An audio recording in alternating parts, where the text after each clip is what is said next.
మనం గతంలో ఇది ఒక ఇంపార్టెంట్ న్యూస్, అధికార పెత్తనం అంతా ఆ నలుగురిదే అంటూ ఉన్నాం కదా. గతంలో కేసీఆర్ హయాంలో మనం బీహారీల పెత్తనం, తెలంగాణలో బీహారీల పెత్తనం, సీఎం కేసీఆర్ మూలాలు బీహార్వే, కేటీఆర్ మూలాలు బీహార్వే, హరీష్ రావు మూలాలు బీహార్వే, వీళ్ళ ఇక సంతోష్ రావు కవిత మూలాలు బీహార్వే, అదేవిధంగా సోమేష్ కుమార్ మూలాలు బీహార్వే, జయేష్ రంజన్ మూలాలు బీహార్వే, ఇట్లా చెప్పుకుంటూ పోతే పదుల సంఖ్యలో అధికారులు మొత్తం కూడా బీహార్ నుంచి వచ్చి కీలకమైన శాఖల్లో బీహారీల ప్రాబల్యం పెరుగుతోంది.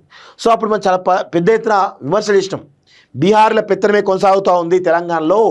కేసీఆర్ నుంచి మొదలుపెట్టుకుంటే ఐఏఎస్ అధికారులు, ఐపీఎస్ అధికారులు దాకా కంప్లీట్గా బీహార్ వాళ్ళే ఏలుతూ ఉన్నారు. అప్పుడున్నటువంటి డీజీపీ కూడా, ఒక డీజీపీ కూడా బీహార్ అతనే, సో చీఫ్ సెక్రటరీ బీహారే, కీలకమైనటువంటి శాఖల అధిపతులు కూడా బీహార్ వాళ్ళే. సో అప్పుడు మనం చాలా విమర్శలు చేసినాం. సో ఇప్పుడు కూడా వాళ్ళదే కొనసాగుతూ ఉందేమో అనేటువంటి ఒక ఇది కనబడతా ఉంది. సో జయేష్ రంజన్ గురించి, నవీన్ మిట్టల్ గురించి, మిగతా వాళ్ళ గురించి కనబడతా ఉంది. సో ప్రభుత్వంలో నలుగురు సీనియర్ ఐఏఎస్ల ఇష్టారాజ్యం, అవును కదా, జయేష్ రంజన్, నవీన్ మిట్టల్, వీళ్ళు గతంలో కేసీఆర్ ఉన్నప్పుడు గదే చేసి ఇప్పుడు కూడా గదే ఇస్తాను.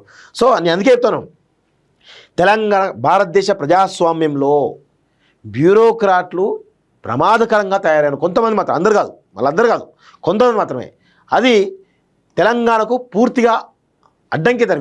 వీళ్ళ గుప్పిట్లో పెట్టుకొని ఈరోజు తెలంగాణలో ఎవడొచ్చినా కానీ వాళ్ళ గుప్పిట్లో పెట్టుకొని పరిపాలన సాగించే విధంగా బ్లాక్మెయిల్, పరోక్షమైన బ్లాక్మెయిల్ చేస్తున్నారా అనేటువంటి అనుమానాలు కూడా బలంగా కలుగుతున్నాయి. అందుకే బ్యూరోక్రసీ మీద నాకు ఎలాంటి ఒక సదభిప్రాయం లేదు, న్యాయ వ్యవస్థ మీద సదభిప్రాయం లేదు నాకు. సో రాజకీయ వ్యవస్థను మొత్తం కూడా ఈరోజు వీళ్ళ వల్లనే ఈరోజు తెలంగాణకు ఇబ్బందికర పరిస్థితులు ఏర్పడ్డాయి. సో తెలంగాణ అధికారులకు ఎప్పట్లాగే అవమానాలు, అప్రధాన శాఖలు. సో ఇప్పుడు వచ్చినటువంటి పాలకులు కూడా తమ తెలంగాణ వాళ్ళనో లేకపోతే ఆంధ్రప్రదేశ్ వాళ్ళనో పెట్టుకుంటే కొంతమేర అభివృద్ధి జరిగేటువంటి అవకాశం ఉంటుంది. కానీ అలా చేయకపోవడం వల్ల ఇబ్బందికర పరిస్థితి కనబడుతుంది. గత సర్కారు హయాంలో చక్కెర తిప్పినోళ్ళకే ఈ ప్రభుత్వంలోని కీలక పోస్టులు, ప్రధాన ప్రతిపక్షానికి లీకులు అనే ఆరోపణలు, కంచెగచ్చిబోలు లాంటి వ్యవహారంలో అధికారుల తీరుతో ఇరుకున పడ్డ సర్కారు తప్పని తెలిసినా కొనసాగించక తప్పలేదంట ప్రభుత్వ పెద్దలు. ఇదే ఆధారంగా సదరు అధికారులు రెచ్చిపోతున్నటువంటి విమర్శలు అంటూ చూస్తూ ఉన్నాం. సో జయేష్ రంజన్ ఇక అదే పరిస్థితి, కేటీఆర్కు దగ్గర అనే విషయం అందరికీ తెలుసు. నవీన్ మిట్టల్ కేసీఆర్ దగ్గర అనే విషయం తెలుసు. గతంలో ధరణి దరిద్రాల కారణమే నవీన్ మిట్టల్. ఇప్పుడు మళ్ళీ భూభారతి తీసుకొచ్చి ఆ భూభారతి దరిద్రాలు వస్తే మరి దానికి కారణం కూడా ఈయన అవుతారు. ఇలాంటి అధికారులు, ఒక నలుగురు అధికారులు అయితే చాలా స్పష్టంగా ఉన్నారు అనేది తెలుస్తూ ఉంది. సో ప్రభుత్వంలో నలుగురు సీనియర్ ఐఏఎస్ల తీరుపై తీవ్ర విమర్శలు వస్తున్నాయి. గత బీఆర్ఎస్ ప్రభుత్వ హయాంలో అత్యంత కీలక శాఖల్లో కొనసాగుతూ నాటి సర్కారు పెద్దలతో అంటగాగిన వారినే ఈ ప్రభుత్వంలో అవే అప్రాధాన్యత శాఖల్లో కొనసాగిస్తున్నాం వల్లే వారి ఆగడాలు పెరిగిపోతున్నాయనే వాదనలు ఉన్నాయి. ప్రభుత్వానికి తాము తప్ప వేరే గత్యంతరం లేదని భావిస్తున్న ఈ ఉన్నతాధికారులు తామే సర్వస్వం అన్నట్లు వ్యవహరిస్తున్నారని, తమ పరిధిలో లేని శాఖలను తలదూరుస్తూ తమ కింది ఐఏఎస్, ఐపీఎస్ అధికారులు వేధిస్తున్నారనే ఆరోపణలు కూడా వినిపిస్తూ ఉన్నాయి. తాము చెప్పిన దానికల్లా జీ హుజూర్ అంటే ఓకే, లేదంటే అందరి ముందు అవమానించడం, శాఖలు మార్పించడం, ప్రాధాన్యత తగ్గించడం లాంటి పనులు చేయడం పరిపాటిగా మారింది అంటూ కూడా చూస్తూ ఉన్నాం. సో ఇతర రాష్ట్రాలకు చెందిన ఈ సీనియర్ అధికారులు ప్రధానంగా తెలంగాణకు చెందిన అధికారులను టార్గెట్ చేసుకుని వేధిస్తున్నారనే టాక్ సెక్రటరీ వర్గాల్లో నడుస్తున్నది. గత బీఆర్ఎస్ సర్కార్ హయాంలో బీహార్ యూపీఐఎస్లు పాలనా వ్యవహారాల్లో అన్నీ తామే చక్రం తిప్పగా తెలంగాణ ఐఏఎస్, ఐపీఎస్కు పెద్దగా ప్రాధాన్యత దక్కలేదు. ఇది వాస్తవం. నేను చెప్పలే కదా, బీహార్ ఐఏఎస్లదే, యూపీఐఎస్లే మళ్ళీ నడుస్తూ ఉంది. ఇప్పుడు అది కూడా కొనసాగుతూ ఉందని చాలా స్పష్టంగా అర్థమవుతుంది. సో మొదట్లో కొందరు తెలంగాణ ఐఏఎస్లు, ఐపీఎస్లకు ప్రాధాన్యత పోస్టు దక్కినా క్రమంగా అవమానాలు, ఆకస్మిక బదిలీలు, అప్రాధాన్యత పోస్టులే దిక్కవుతున్నాయి. ఈ క్రమంలో కొందరు అధికారులు ఇటీవల ఇంటెలిజెన్స్ ఉన్నధికారిని కలిసి తమ ఆవేదన చెప్పుకున్నట్లే తెలుస్తుంది. ఆ అధికారి సీఎంకు దగ్గర కావడంతో ఆ నలుగురు వ్యవహారం ఆయన చెవిన వేసినట్టు తెలుస్తుంది. ప్రతిపక్షానికి లీకులు, అయినా చర్యలు. సో ఈ ప్రభుత్వం ఇంత పెద్ద ఎత్తున డ్యామేజ్ అవుతూ ఉందంటే దానికి కారణం ఎవరు?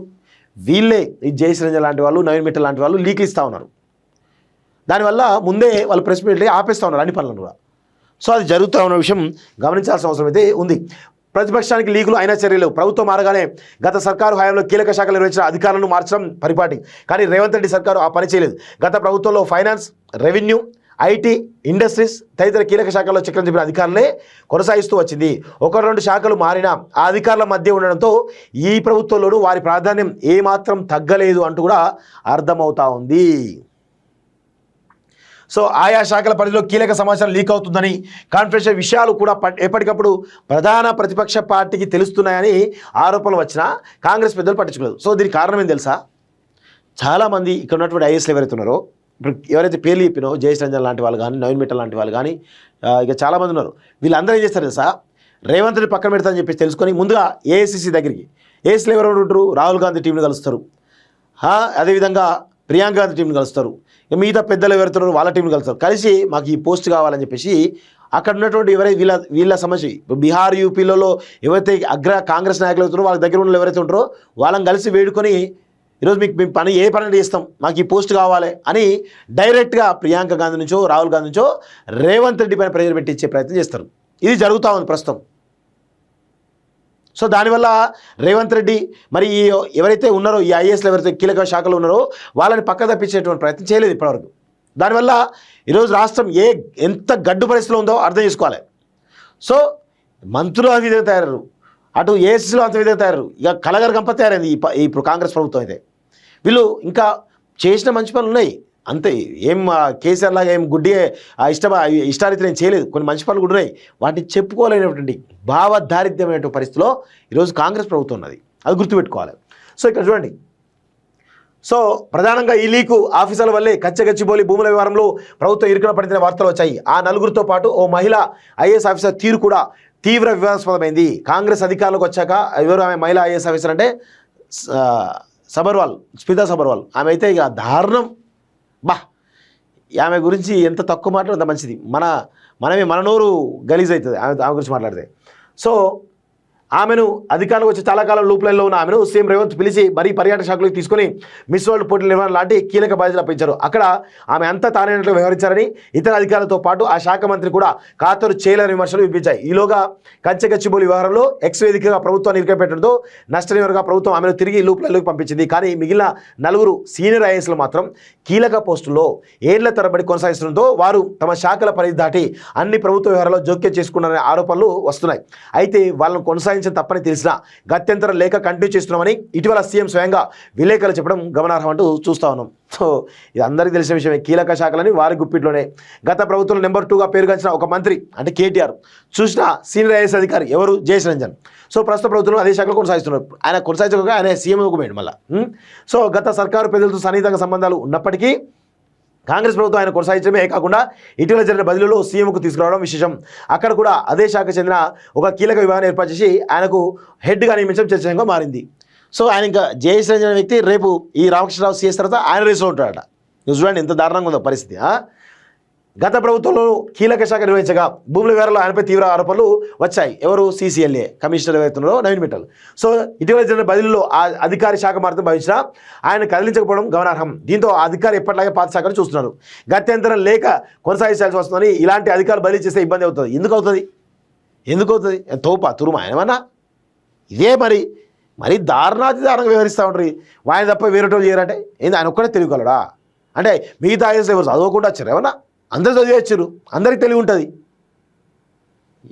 ఏమో అంత అర్థం కాని విషయం. సో ఇలాంటి అధికారులు బదిలీ చేసే ఇబ్బంది అవుతుందని స్వయంగా సీఎం చెప్పారంటే ఆ సీనియర్ ఐఏఎస్ల కోటరీ ప్రభావం ఏ స్థాయిలో ఉందో అర్థం చేసుకోవచ్చు. వీళ్ళంతా కూడా direct Rahul Gandhi coterie, Priyanka Gandhi coterie through ఈ పోస్టులను కంటిన్యూ చేస్తూ ఉన్నారు. రోజు మెక్కి తిని 10 సంవత్సరాలు దొబ్బి తిన్నటువంటి పానాలు కదా, మళ్ళీ దొబ్బి తినకపోతే ఇబ్బంది కదా. అందుకే మళ్ళీ దొబ్బి తినడానికే ఈ ప్రయత్నాలు చేస్తూ వస్తూ ఉన్నారు వీళ్ళంతా, సిగ్గు లేకుండా. ఇంకా సో ప్రస్తుత ప్రభుత్వంలోనూ ప్రాధాన్యత కలిగిన పోస్టులు దక్కుతున్నాయి. ఒక్క ఫైనాన్స్ శాఖ మాత్రమే కాకుండా 4-5 శాఖల అదనపు బాధ్యతలు కూడా ఆయనకి అప్పగించడం గమనార్హం. తాజాగా ఒక ముఖ్యమైన శాఖకు హెచ్ఓడిగా నియమిస్తూ ఉత్తర్వులు జారీ కావడం ప్రభుత్వంలో ఆయనకు ఉన్న ప్రాబల్యం తెలియజేస్తుంది. మరో సీనియర్ రిటైర్డ్ ఐఏఎస్ అధికారి గత ప్రభుత్వంలో కీలక పాత్ర పోషించారు.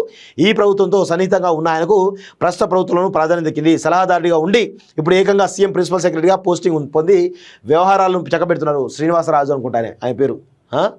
సో తెలంగాణ అధికారులకు ప్రియారిటీ దక్కట్లేదు, అది వాస్తవం. చాలామంది ఉన్నారు, ఎవరికి కూడా ప్రియారిటీ దక్కుతలేదని చాలా స్పష్టంగా అర్థమవుతా ఉంది. కాంగ్రెస్ సర్కారు సైతం అవినీతి ఆరోపణలున్న ఇతర రాష్ట్రాల ఐఏఎస్ అధికారులకే పెద్దపీట వేస్తుండటంతో తెలుగు రాష్ట్రాలకు ముఖ్యంగా తెలంగాణ చెందిన ఐపీఎస్ అధికారులకు ఎప్పట్లాగే అవమానాలు, అప్రధాన్య పోస్టులు దక్కుతున్నాయని చర్చ జరుగుతున్నది. కాంగ్రెస్ ప్రభుత్వం ఏర్పడిన కొత్తలో కొందరు తెలంగాణ ఐఏఎస్లకు మంచి పోస్టులు ఇచ్చారు. వారు కూడా సమర్థవంతంగా పనిచేస్తూ ప్రభుత్వ నమ్మకాన్ని నిలబెడుతూ వచ్చారు. ఏమైందేమో క్రమంగా ఒక్కొక్కరిని మారుస్తున్నారు. ఉదాహరణకు సీనియర్ ఐఏఎస్ బుర్రా వెంకటేశంకు. సో బుర్రా వెంకటేశం ఇక్కడ సీనియర్ ఐఏఎస్ అధికారి, ఆయన తీసుకుపోయి టీజీపీఎస్సీ చైర్మన్ చేశారు. ఆయన ఉంచుకుంటే అయిపోవు, ఆయన సీఎం దగ్గర పెట్టుకుంటే అయిపోవు. సో టీజీపీ చైర్మన్గా పంపడం చర్చ జరిగింది. గత ప్రభుత్వంలో తీవ్ర ఇబ్బందులు ఎదుర్కొని ప్రభుత్వం వచ్చాక ఎంఏయుడి ప్రిన్సిపల్ సెక్రటరీగా కొనసాగిన మరో సీనియర్ ఐఏఎస్ అధికారిని కార్మిక శాఖ ప్రిన్సిపల్ సెక్రటరీగా బదిలీ చేయడం గమనార్హం. కీలకమైన మిస్ వరల్డ్ పోటీలు జరుగుతున్న సమయంలో ఆ బాధ్యతలు చూస్తున్న ఓ సీనియర్ ఐపీఎస్ అధికారిని కారణం లేకుండా పక్కన పెట్టి ఓ జూనియర్కు అభ్యర్థులు అప్పగించడం సో ఆశ్చర్యపరిచింది. అదేవిధంగా తెలంగాణకు చెందిన ఒక ఐఏఎస్ అధికారి తొలుత ఎక్సైజ్ శాఖ కమిషనర్గా పోస్టింగ్ ఇచ్చి ఆ తర్వాత ప్రధాని మరో పోస్టుకు బదిలీ చేయడం కూడా ఇలాంటిదే. 2011 బ్యాచ్ చెందిన ఓ తెలంగాణ ఐఏఎస్ అధికారి అడిషనల్ కమిషనర్ హోదాలోని కొనసాగుతుండగా ఆమె కంటే ఒక సంవత్సరం జూనియర్ అయిన తమిళనాడు చెందిన ఐఏఎస్ అధికారికి కమిషన్ పదవి ఇవ్వడం గమనార్హం. గత ప్రభుత్వంలోనూ ఇలాగే బీహార్ యూపీఎస్ చెందిన అధికారులకు ప్రాధాన్యత పోస్టులు దక్కగా ఇప్పుడు వారికి తమిళనాడు వారితో తోడయ్యారని తెలంగాణ వారికి ఇప్పుడు ప్రియారిటీ దక్కడం అనే అభిప్రాయం కొనసాగుతుంది అనేది చాలా స్పష్టంగా అర్థమవుతోంది. సో మరి కాంగ్రెస్ ప్రభుత్వమా తప్ప లేకపోతే వాళ్ళ మంత్రులు తప్ప రేవంత్ రెడ్డి తప్ప మరి ఎవరి తప్పు? ఎవరు వీళ్ళని ఇంకా కొనసాగిస్తూ ఉన్నారు? దీని వెనకాల ఉన్నటువంటి ఆ అదృశ్య శక్తులు ఎవరు? ఏఐసిసి ఉందా, ప్రియాంక గాంధీ ఉందా, లేకపోతే రాహుల్ గాంధీ ఉందా? ఎవరుందో చెప్పాలి. సో ఇట్లా మీరు బీహార్ వాళ్ళను యూపీలో ఎంకరేజ్ చేస్తా అంటే మరి తెలంగాణలో ఏం కావాలి? తెలంగాణలో కూడా ఎంకరేజ్ చేయాలి కదా, వాళ్ళు కూడా కీలక పోస్ట్ ఇవ్వాలిగా. ఇవ్వకపోవడం వల్ల ఇలాంటి పరిస్థితి దాపురించింది. విదేశాల్లో ఉన్నత విద్యను చదువుకోవాలని అనుకుంటున్నారా? అయితే వెంటనే ఫ్లైగ్రాడ్ ఓవర్సీస్ ఎడ్యుకేషన్ కన్సల్టెన్సీని సంప్రదించండి. మీ విదేశీ కలలను సాకారం చేసుకోండి. ఫ్లైగ్రాడ్